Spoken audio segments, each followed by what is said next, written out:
हम सबसे पहले बात कर लेते हैं इस वीडियो में सुप्रारेनल ग्लैंड की। तो सुप्रारेनल ग्लैंड में हमारे पास जो है वो अगर हम इसके फंक्शनिंग की बात करें तो इसका मेन काम जो होता है, हमें हमारी बॉडी को फाइट और फ्लाइट रिस्पांस के लिए प्रिपेयर करना होता है, ठीक है। और दूसरा ये कि ये मेंटेन करते हैं हमारे वाटर इलेक्ट्रोलाइट बैलेंस को, ठीक हो गया। लोकेशन की बात करें तो ये हमारे एपिगैस्ट्रियम में पड़ा हुआ होता है और जो हमारी किडनी होती है उसका अपर पोल जो होता है उसके ऊपर, ठीक है। इसके आगे जो है हमारे पास 11th और 12th रिब और डायाफ्राम वगैरह पड़े होते हैं। और ये जो हमारा एड्रीनल ग्लैंड है, सुप्रारेनल ग्लैंड है, ये जो है पोस्टीरियर एब्डोमिनल वॉल पे पड़ा होता है, ठीक है। अच्छा, अब इसके सब डिवीजन्स की बात कर लें तो हम इसको दो कह सकते हैं पार्ट्स में डिवाइड करते हैं। एक जो है हमारे पास होता है कॉर्टेक्स और दूसरा होता है हमारे पास मेडुला, ठीक है। कॉर्टेक्स जो है वो हमारे तकरीबन जो एड्रीनल ग्लैंड है वो तकरीबन कॉर्टेक्स ही है। 9/10 जो है वो हमारे पास एड्रीनल कॉर्टेक्स है और 1/10 जो है वो हमारे पास एड्रीनल मेडुला है, ठीक है। अगर हम इसकी जो है वो हम हाइट की बात कर लें तो ये 50 मिलीमीटर इसकी हाइट होती है, ठीक है। 30 मिलीमीटर इसकी जो है वो ब्रेड्थ होती है, ठीक है। और 10 मिलीमीटर जो होती है वो इसकी थिकनेस होती है। अगर हम शेप की बात करें तो हमारा जो राइट सुप्रारेनल ग्लैंड होता है वो ट्रायंगुलर होता है, पिरामिड की तरह ना। और जो हमारा लेफ़्ट वाला होता है वो यहाँ पे ऐसा कोई अच्छा ही नहीं दिखा हुआ, लेकिन बीडी में आप अगर डायग्राम देख रहे हो साथ साथ तो सेमील्यूनर सा बना हुआ है। सेमिल्यूनर होता है हमारा जो लेफ्ट सुप्रारीनल ग्लैंड होता है। हमारा जो सुप्रारीनल ग्लैंड होता है ना, उसको एक तो अगर हम उसकी शीट्स की बात करें तो उसको जो है वो एक एरियोलर टिश्यू जो है वो सराउंड कर रहा होता है, जिसमें हमारे पास जो है वो फैट मौजूद होता है, ठीक है। और उसके अलावा जो है हमारे पास इसके बाहर जो है वो हमारे पास एक और लेयर होती है, ठीक है, जो पेरिडिनल फेशा की, ठीक है। सुप्रारीनल ग्लैंड के ऊपर ये जो लेयर्स होती हैं ये आपस में फ्यूज़ नहीं करती और जो पेरिटोनल स्पेस होती है वो ओपन होती है, ठीक है। अच्छा, इसकी ओपनिंग में राइट और लेफ़्ट में फ़र्क होगा फिर, ठीक है। राइट वाली ओपनिंग जो होगी वो पेरिटोनल स्पेस जो होगी वो bare area of the liver के साथ कंटिन्यू होगी, ठीक है।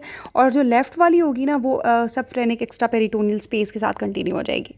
और इसके अलावा एक और बात आप लोग ये भी देख लें कि एक सेप्टम जो है वो किडनी को हमारे सुप्रारेनल ग्लैंड से सेपरेट कर रहा है, ठीक है। उसके बाद बात कर लेते हैं राइट सुप्रारेनल ग्लैंड की। तो राइट सुप्रारेनल ग्लैंड जो होता है वो हमने कहा था कि पिरामिडल और ट्रायंगुलर शेप्ड है, ठीक है। तो इसका जो है वो एक हमारे पास एपेक्स होगा, ठीक है, और दूसरी ये वाली हमारे पास बेस होगी। इसी तरह इसकी जो है वो दो सरफेसेस होती हैं। ये वाली सरफेस जो है वो इंटीरियर है, ये सरफेस जो है वो पोस्टीरियर है, ठीक है। इसके अलावा इसके पास 3 बॉर्डर्स हैं, ठीक है। एक हमारे पास है इंटीरियर बॉर्डर, ठीक है। इसके बाद हमारे पास एक जो होता है वो होता है हमारे पास मीडियल बॉर्डर और एक होता है हमारे पास लैटरल बॉर्डर, ठीक है। और अगर इसी तरह हम अगर लेफ्ट सुप्रारेनल ग्लैंड को देखें तो लेफ्ट सुप्रारेनल ग्लैंड जो होता है वो सेमिल्यूनर होता है शेप में, ठीक है। इसके दो एंड्स होते हैं, एक अपर एंड होता है, ठीक है, जो कि नैरो है, और एक लोअर एंड होता है जो कि हमारे पास राउंडेड होता है। इसी तरह इसके दो बॉर्डर्स होते हैं, एक जो होता है वो मीडियल बॉर्डर होता है। मीडियल बॉर्डर जो होता है वो कन्वेक्स होता है और लैटरल जो होता है वो कनकेव होता है। इसी तरह दो सर्फेसेज होती हैं, ठीक है, एक इंटीरियर सर्फेस और एक पोस्टीरियर सर्फेस। इसमें आप लोग देखें कि ये जो है हमारे पास लेफ़्ट है, ठीक है, लेफ़्ट किडनी है तो इसके ऊपर ये जो है लेफ़्ट सुप्रारेनल ग्लैंड पड़ा है, और ये हमारे पास राइट किडनी है तो ये हमारे पास राइट सुप्रारेनल ग्लैंड पड़ा है। अब इसमें ना हम रिलेशन ज़रा देखते हैं, ठीक है। अब आप लोगों ने इस तरह यहाँ आगे से तो हमें ये किडनी नज़र आ रही है ना, ठीक है, लेकिन इसके पीछे जो एड्रीनल ग्लैंड पड़ा है लिवर के पीछे जो हो गया है वो हमें नज़र नहीं आ रहा, ठीक है। तो अब ये आपने देख लेना है कि यहाँ पर जो है इसके आगे जो है वो हमारे पास जो हमारा राइट सुप्रारेनल ग्लैंड है ना उसके आगे हमारे पास जो है वो लिवर आ गया, ठीक है, लिवर का बेयर एरिया। अगर हम इसको पीछे से देखेंगे तो ये देखें ये हमारा एड्रिनल ग्लैंड पड़ा है ना, ये वाला, ठीक है। तो इसके आगे देखें ये हमारे पास bare area of the liver आ गया, ठीक है। एपेक्स पे आप लोग देख रहे हैं bare area of the liver है, ठीक है। और बेस पे देखें तो हमारे पास किडनी आ गई है, ठीक है। इस तरह अगर हम लेफ़्ट सुप्रारेनल ग्लैंड की बात करें तो इसी तरह अगर हम लेफ़्ट सुप्रारेनल ग्लैंड की बात करें तो उसका अपर एंड जो होता है ना वो यहाँ पे स्प्लीन है, ये स्टमक की सरफेस आ गई है, ठीक है। यहाँ पे स्प्लीन पड़ी होती है उसके साथ रिलेटेड होता है। और लोअर एंड जो होता है, जैसे ये सुप्रारेनल ग्लैंड है ना, तो लोअर एंड में से जो है हमारे पास जो है वो लेफ़्ट वेन आ रही होती है। उसके बाद अगर हम इंटीरियर सरफेस की बात करें तो ये राइट सुप्रारेनल ग्लैंड है ना, ठीक है, इसके पीछे पड़ा है इस लिवर के। तो सबसे पहले तो bare area of the liver आ गया। जब bare area of the liver को हम हटाएंगे ना तो हमारे पास इसके इंटीरियर सरफेस के पास जो है हमारे पास इंफीरियर वेना कैवा पड़ी होती है, ठीक है।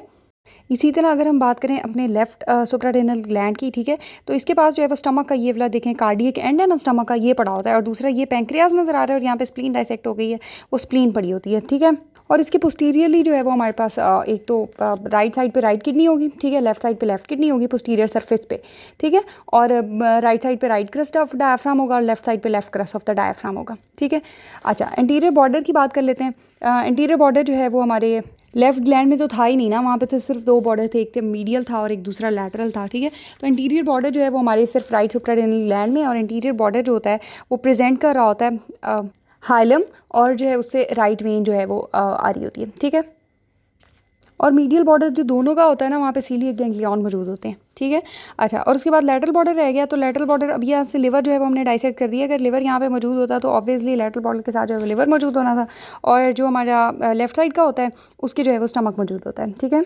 इसके बाद अगर हम इसके पार्ट्स को देख लेना, तो एड्रीनल कॉर्टेक्स के 3 पार्ट्स होते हैं हमारे पास, एक 3 जोन्स होते हैं, ठीक है। एक आउटर जोन होता है जो कि हम जिसको कहते हैं जोना ग्लोमेरुलोसा, ठीक है। जोना ग्लोमेरुलोसा जो होता है वो मिनरलो कॉर्टिकॉइड्स प्रोड्यूस कर रहा होता है, ठीक है।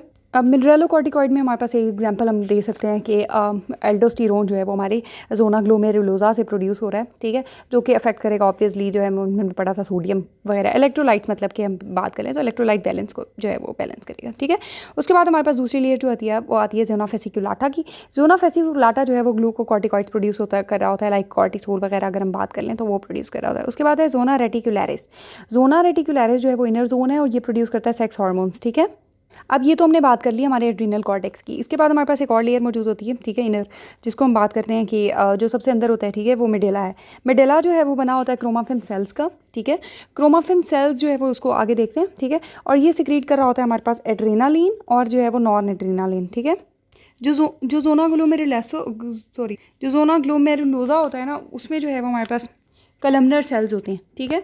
अच्छा, और उसके बाद जो हमारा जोना फेसिकुलाटा होता है उसमें भी हमारे जो सेल्स होते हैं वो in the form of vertical rows जो है वो अरेंज हुए हुए होते हैं, ठीक है।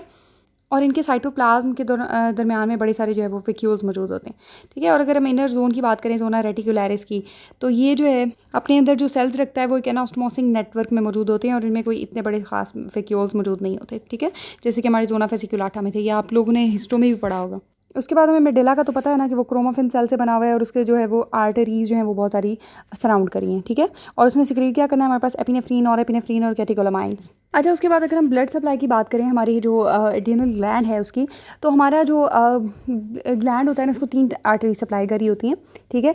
एक तो हमारे पास जो है इन्फीरियर फ्रेनिक आर्टरी होती है ना, इन्फीरियर फ्रेनिक आर्टरी, उसकी एक ब्रांच होती है सुपीरियर सुप्रारेनल आर्टरी, ठीक है, वो सप्लाई करती है, ठीक है। और दूसरा जो है हमारी एब्डोमिनल आयोटा जो होती है, ठीक है, एब्डोमिनल आयोटा की जो ब्रांच होती है ना एक, जिसको हम कहते हैं मिडल सुप्रारेनल आर्टरी, वो सप्लाई कर रही होती है।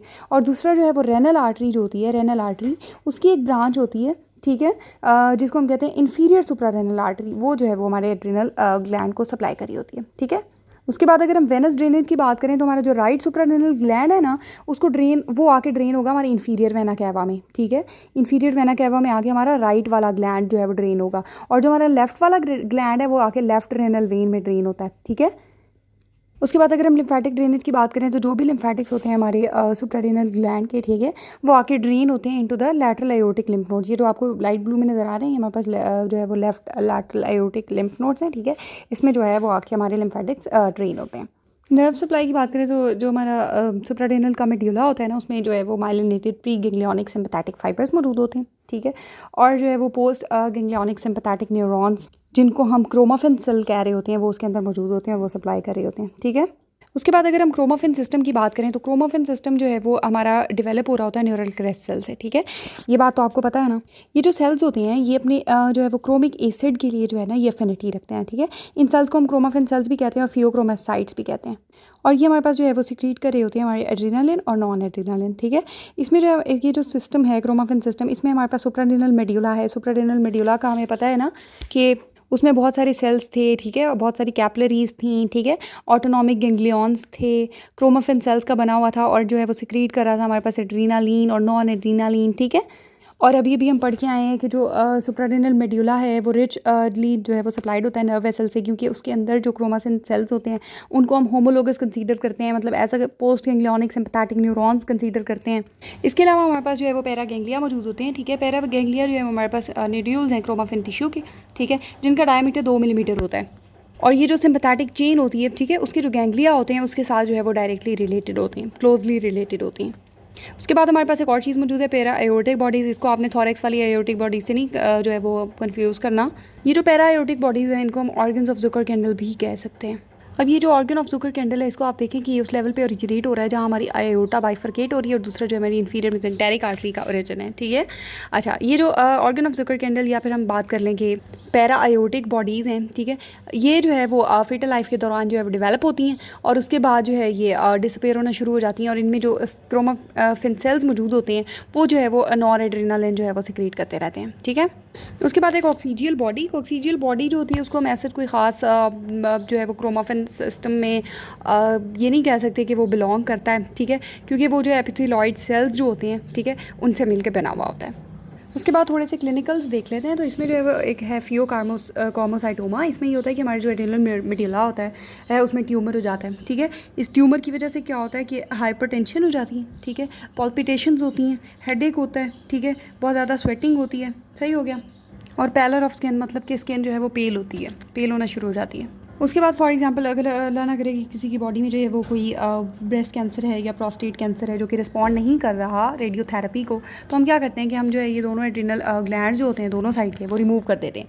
इसको कहते हैं एड्रीनलेक्टमी, ठीक है।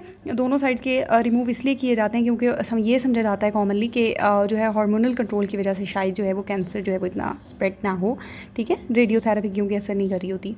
अगर हमने जो है वो इनको देखना हो तो हम वो सिटी स्कैन की मदद से देखते हैं। ये जो है वो सिटी स्कैन की हम कह सकते हैं कि एक व्यू है, फोटोग्राफ है। तो इसमें देखेंगे ये जो है ये जो जहाँ पे एरोज नज़र आ रही हैं आपको, ये जो है हमारे एड्रेनल ग्लैंड्स हैं, ठीक है।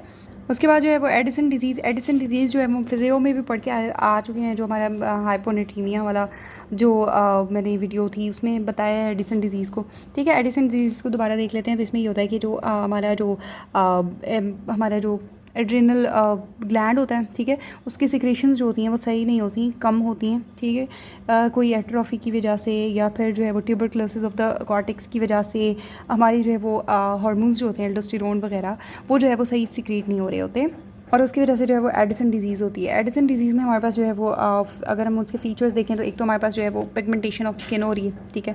दूसरा हमारे पास जो है वो हाइपोग्लाइसीमिया होता है, हाइपोटेंशन मतलब ब्लड प्रेशर जो होता है वो लो होता है, ठीक है। उसके बाद हमारे पास एनीमिया हो जाता है, वेट लॉस होना शुरू हो जाता है, ठीक है, और जो है सर्कुलेटरी और रेनल फेल्योर भी हो सकता है इसकी वजह से, ठीक है। उसके बाद अगर हम बात करें कि किसी भी वजह से लाइक कोई ट्यूमर हो गया, ठीक है, या हाइपरप्लेजिया हो गया कॉर्टेक्स का, तो उसकी वजह से जो है वो कॉर्टिकल हार्मोन्स जो होते हैं उनकी सिक्रेशन जो है वो ज़्यादा बढ़ जाती है, ठीक है, और उसको हम कहते हैं कशिंग सिंड्रोम। कशिंग सिंड्रोम में हमारा जो सोडियम होता है, ठीक है, या इलेक्ट्रोलाइट होता है या वाटर होता है, उसकी जो है रिटेंशन बढ़ जाती है, एडिमा हो जाता है, ठीक है। एडिमा के अलावा जो है वो ये होता है कि हमारी जो हेयर लाइन होती है वो थिक होना शुरू हो जाती है, थिन होना शुरू हो जाती है, डायबिटीज़ हो जाती है, ठीक है, हाइपोगोनेडिज्म हो जाता है, ठीक है। अगर वेमेन की बात करें तो वेमेन में जो है वो एंड्रोजन ज़्यादा हो जाते हैं तो मैस्कुलाइनाइजेशन हो जाती है, लाइक मूछें दाढ़ी वगैरह, ठीक है, वो था ना, तो वो हो जाएगा। हिर्सुटिज्म जो है ये यही चीज़ है कि हमारे जो है वो फेशियल हेयर की ग्रोथ होना शुरू हो जाएगी, ठीक है, मूछें दाढ़ी हो जाएंगी।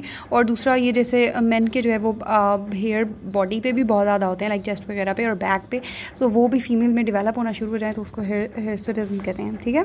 अगर मेन में ये ज़्यादा हो जाए, ठीक है, मेन में ये हार्मोन ज़्यादा हो जाए तो ऑब्वियसली उनमें जो है वो फीमेल्स वाले फीचर्स आना शुरू हो जाते हैं, लाइक ब्रेस्ट की डेवलपमेंट शुरू हो जाती है, ठीक है, ब्रेस्ट इनलार्ज हो जाते हैं। तो ये सारी कॉम्प्लिकेशंस जो हैं ये एड्रेनल ग्लैंड की वजह से जो है वो आ सकती हैं, ठीक है।